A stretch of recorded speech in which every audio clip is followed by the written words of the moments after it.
Well, my name's Susan Bailey, and this is Patrick Bailey. We're the Baileys.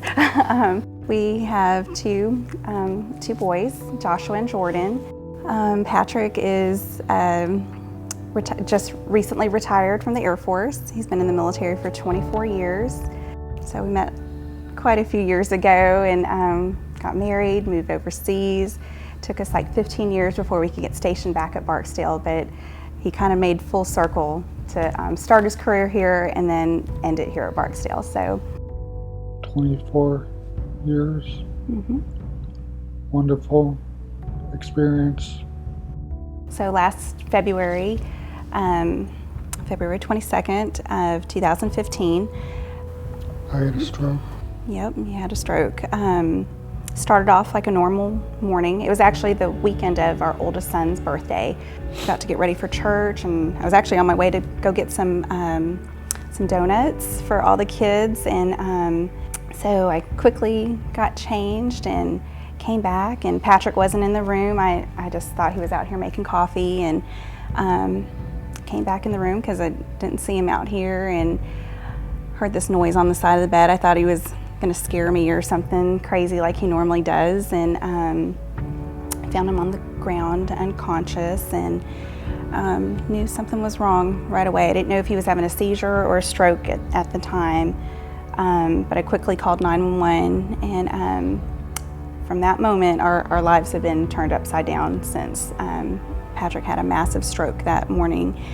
The ambulance crew that came, we actually knew some of the people that were there, so that there was a little comfort in that. And church was going to be starting soon, so I had gotten in touch with our small group leader and just said, please pray for Patrick. I don't know what's going on just yet, but this is what's happening. And she quickly started a prayer chain.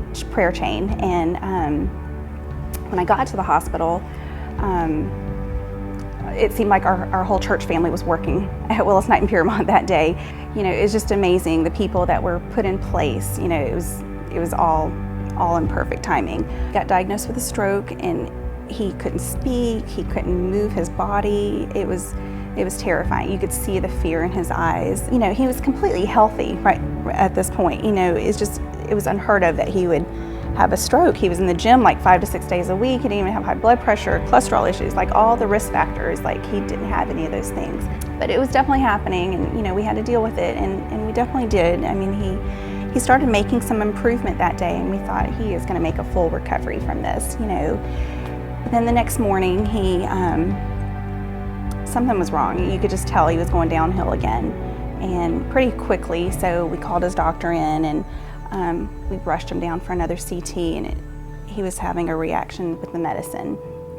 So he started having a lot of swelling in the brain. Well, that next day, that's when a snowstorm hit Louisiana, and they started closing the bridges, and you know, Patrick needed this emergency craniotomy, and I thought, where are we going to get a neurosurgeon? Well, it just so happened there was a neurosurgeon in the building already looking at his scan and was ready to do the surgery. So I was so thankful, even in that, you know, God put the right people in the right place at the right time, and ever since, it's like he has been fighting daily to get better. You know, he was completely paralyzed on his right side. You know, after months of therapy, I mean, it's been a little over a year now, he's able to walk with a cane. He can move his right arm. His speech is coming back a little bit more.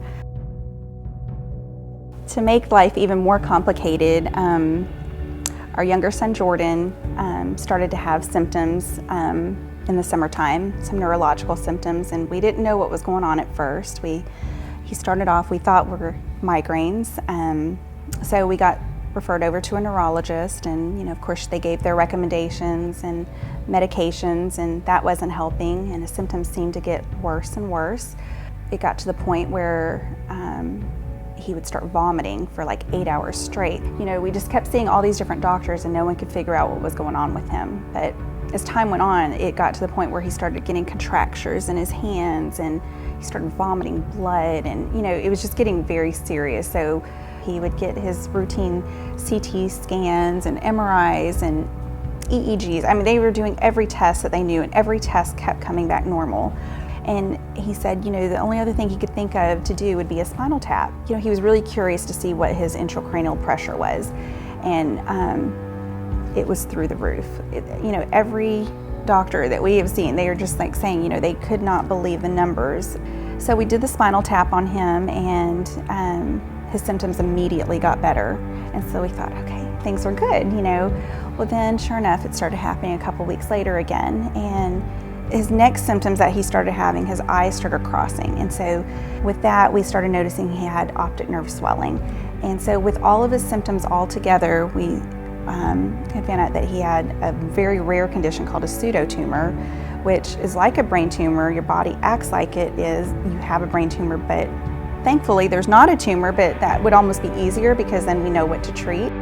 In December, it got really bad. He actually went temporary blind in one eye. At the time, we didn't know if it was going to be temporary. His eye got paralyzed on the other side, and we got medevaced to Dallas. Patrick stayed back. Of course, we had family that could help out with him, and our, friends and everybody. But here we were in Dallas trying to get more answers, and he ended up needing an emergency brain surgery while we were there. And thankfully, he started showing improvement, and it was just kind of a waiting game. We just had to kind of wait and see. Our perfectly healthy 10-year-old all of a sudden couldn't run and jump and do all the fun things that kids do up until recently. He just recently had a very good appointment. It's been months in the making, but all of the swelling has gone down. His vision is actually better than it was at the beginning of last year. His doctors and specialists, they are all very shocked at how great he's doing. Also, to throw things in the mix, my dad also ended up going in the hospital, and my dad is not a believer. My dad is always, you talk about God, he'll leave the room. He rolls his eyes. It's just, it's very hard to talk to my dad about that kind of stuff. But this one night in ICU, we were sitting there, with Patrick, and I told my dad that, of course, I'm not happy about what happened with Patrick. I don't wish a stroke on anybody, but told my dad that, if Patrick were to pass away, I had peace because I knew where he was going, because Patrick is thankfully saved, and but my dad's not. And my dad has, through the process of watching Patrick go through this, and then with Jordan, he's really seen the kindness of people, our church family, our friends, our family, the Warrior Network. I mean, everybody, has really come in to step in to help us. But my dad, he's seen that, and I think he knows that there's kind people out there, but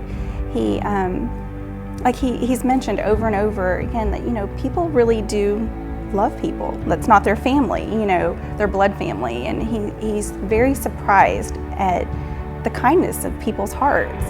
And my dad is actually in the hospital now, and he actually asked the other day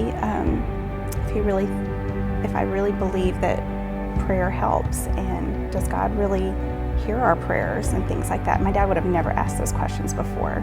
So through our life craziness and trials, I know I've never doubted that it's all for a reason. I know it without a doubt, to give hope, encouragement. Like, I don't know what God's true plan is in all of it.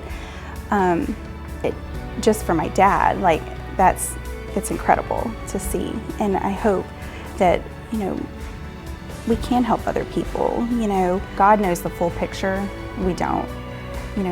We don't know why this is happening, but I hope that we'll help somebody, even if it's one person, to give them some hope, some encouragement, to help get them through a hard time. You will get past it. It might be hard, but I know God has a plan in this, and I know He'll be glorified in it, and I'm just incredibly thankful. I hate that he had a stroke and that Jordan had brain surgery as well, but I know that it's for a reason, and I just can't thank all the people in our family and our church family and our community, the Warrior Network. Everybody has just been just like our true family now, February. I know, it was rough. God.